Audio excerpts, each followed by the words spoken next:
Alright everybody, so we are back, and since we are mere days away, it depends on when this goes up, we're days away from Daredevil on Netflix. Joel, you excited? I'm super excited. It feels like frickin' Christmas, doesn't it? Dude, it feels so good. Like it actually feels like Christmas outside my window because it snowed like 2 inches yesterday. Yeah. Vermont. You know, it really is like Christmas because we're all waiting for a man in a red suit to come and make us happy, only that man is dressed like the devil. Well, you know what? In this case, this man is not actually wearing a red suit. He's wearing a very black suit, Joel, because we're going to start off talking about The Man Without Fear. Yes, we are. The seminal Frank Miller origin story. Let me just tell you this. You recently reread this. I read this Yes, I did. first and last time 12 and a half years ago. Yeah. This is an oldie. This is a bit of an oldie, and you know this and Batman Year One. There has always been an ongoing argument within the comic book community. What was the better Frank Miller origin story? You know. Oh man, that's a good one. Different strokes for different folks, I guess. It really is. But I think if you asked Miller himself, I think he would say he likes this one better. Yeah, because I've actually gotten that from interviews from him too. Yeah, so seeing that, I think he does. Yeah. Because pound for pound, I think he likes Daredevil a little. And we crap on Miller a lot, and he deserves a lot of it because he's insane. Oh yeah, of course. But this is the good Frank. These are the good years when he wasn't insane, or at least when his brand of insanity was more socially acceptable. Right. So, speaking of that, obviously we're doing it because this is the most closely related one to the TV series that's coming at us on Netflix. It very much looks like the new Netflix show has taken huge inspiration I should from preface this that by saying, originally, The Man Without Fear was actually a script he was working on for a movie. And it feels like it, too, is the thing. Because it's very cinematic, both, in the pacing, in the internal monologues, and really in John Romita Jr.'s art. Romita had a bit of a falling out with the guys at DC at this point. So he's like, fine, then I'm going to prove you all wrong. I'm going to draw the best goddamn Daredevil comic ever. And in many ways, he did. Oh, there is that one beautiful shot where, Murdoch is freaking jumping right in front of the moon. Oh, it's so beautiful, man. It's glorious. It's glorious. Yeah. And again, we make a lot of the black suit and everything because this is the comic where it's from, and that's going to be in the show too. It's kind of funny, is that people make fun of the black suit and people are like, I'm not sure about it. Here's the thing: if you read the comic, the black suit is even sillier because it's just like a sweatsuit, jogging suit, and then something tied around his eyes. They made it look better for the show. Yeah, they did. And also, don't forget, this was originally there was 5 mini issues, right? Like they were. When you read those, which is the first time how I read it, I didn't read a graphic novel. They felt very disjointed because it was a graphic novel split up just every 20 whatever pages. So if you read it as one go, it's obviously a lot better. Which obviously this was the big comic that retold Daredevil's origin. Yep. So what some would call the definitive origin story, and everything is in there. Again, you get his dad, the punchy former boxer. Well, let's start with that because obviously even the old movie, which we'll talk about a little bit later, took cues from this because obviously it's like, okay, here's his dad, he's a boxer and he's told to throw a fight, he doesn't, and he gets murdered. So that sets up this revenge story, right? So yeah, what I like about that too is he's told to he's told to throw a fight by a guy called the Fixer. He works for a dude called the Fixer who tells him to throw a fight. And I'm like, well, can you really blame him at that point is the thing. But what's funny about this is that unlike that Ben Affleck movie, the poorly remembered Ben Affleck movie, is that after his dad dies, little Matt Murdock puts on like a ski mask and gets a baseball bat and goes out at night and beats up the dudes who killed his father. And he's basically just like a little kid on the warpath. I was going to say, it reminded me the first time I read it of Casey Jones.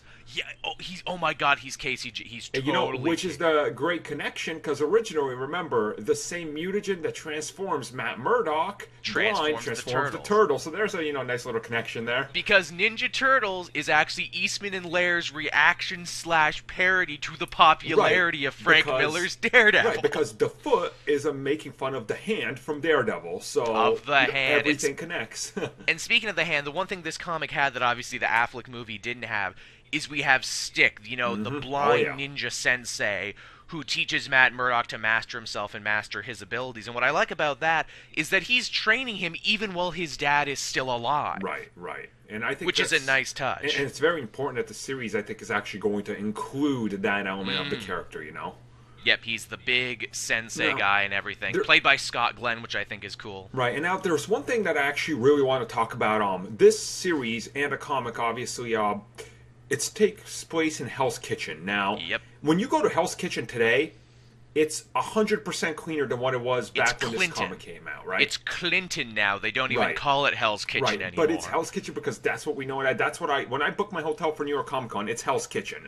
Nice. So when I go there, you know, I can see it's much cleaner and neater and everything, but you have to think, back in the day, especially when this took place, it was a dirty place. Like, it's been cleaned up since, so... Well, a lot of New York was. This is like the Man Without Fear comic is very much Frank Miller's, you know, screed on, like, gritty, grimy, crime-infested, pre-Giuliani, pre-New York cleanup New York. And it's funny, too, is that, like, in the way that only Frank Miller can do it, there's a great scene with Elektra where she's walking down the street, she's going to the bad part of town, and she's like, oh, I'm going to beat up these guys. Apparently in Frank Miller's New York, there's just roving rape gangs around every corner. And Elektra, like, basically strips down to what is essentially just her lingerie, because, again, Frank Miller. Right. And then she proceeds to brutally beat the shit out of these guys, and it's an awesome scene. It is. It's totally awesome, but it's just so hilarious to see, like, Frank Miller's thing to crime, where it's like, look, I'm sure New York was bad, but I'm sure it's not half as bad as you say it is. Like, when the Kingpin comes to power in this comic, because that's a big part of this comic, and what I can only assume will be a big part of the Netflix show, too. We have yet to see it as we record this. The Kingpin's two-pronged strategy for taking over crime in New York is, one, designer drugs. He gets everyone together. He's like, okay, we're going to sell the crack cocaine because people love the crack. Right. And everyone's like, yeah, we agree. And my second prong of ruling crime in New York, child prostitution. Oh, and everyone's like, yeah. I'm like, really? Yeah. Well, see, that's the thing, because obviously today's world, like we said, Hell's Kitchen and the same can't be said. But the way they seem to be spinning it in the TV show, from what we understand, is the fallout of the Avengers initiative, you know, and what happens in the Avengers has let parts of New York slip back into what they once were. So that essentially you're going to get the same story once again of Kingpin trying to run these drugs. You can actually see a reflection of that in the trailer, and it's almost, you know, very one-to-one with what they're doing in the scenes in this comic, which is a lot. But, you know, don't mistake that for this comic, from what I remember, isn't all set in Hell's Kitchen, you know? Like, there's huge parts of it that are way the hell out there. Like, it's actually focuses on a lot of him outside the suit. Yeah, because we get to see him go to school, in the college to be days, a lawyer. exactly. Yeah, his college days, meeting Elektra and Foggy for the first time. And it's funny, Frank Miller has said multiple times, oh yeah, the Elektra college romance with Matt Murdock, I totally ripped that off from The Spirit. I shamelessly ripped that off from Sam Sayre and The Spirit. And it's like, you see The Spirit, and it's like, oh yeah, you totally did. Yeah. And then years later, Frank Miller would direct a Spirit movie, and it would be god-awful. Oh yeah. So yeah, it's funny how these things all connect. And it's funny, too, like, you know, when I think of the crime as it is depicted in this book, Frank Miller's, of course, obviously a man of very much black and white. And it's even funnier, too, is that this comic has, like, human trafficking as understood by people in the 80s. Oh, Jesus. Where it's like, oh, so, you know, children are kidnapped off to the streets of New York and sold overseas. No, Frank, actually human trafficking works the other way. But okay. But I won't fault you. It's the 90s. Right. You were on drugs, Frank. It's all good. It's cool. And of course, too, what I love about this is that it wouldn't be a Frank Miller story if there wasn't a bunch of prostitutes. And there's a great scene when young Matt Murdock is out there avenging his father, and the last guy he's got to get is hanging out at the brothel. So he jumps in there to get the guy, and all the prostitutes are like, it's a raid, get him. And Matt Murdock's like, oh no, their prostitute perfume is too strong on my nose. Amazing. I can't fight it, their prostitute powers are too good for me. Prostitute powers activate, yes. Yeah, that's basically what it is. And again, too, you know, this all concludes in like a big action scene. Like, again, these are some of the best, most brutal action scenes John Romita ever drew. Oh, yeah. It really seems like that's going to be a thing in the show. I know the early reviews I've read have said this is like Daredevil by way of the raid. I want to say, like, for some people that haven't actually read this and they're trying to get a handle on, something you might have read that it's very close to is the violence in Kick-Ass. Because, same artist, and it's the same fight. And when you see it, it is so brutal. It almost, you have to kind of pause and look at it and go, wow, it's just so weird.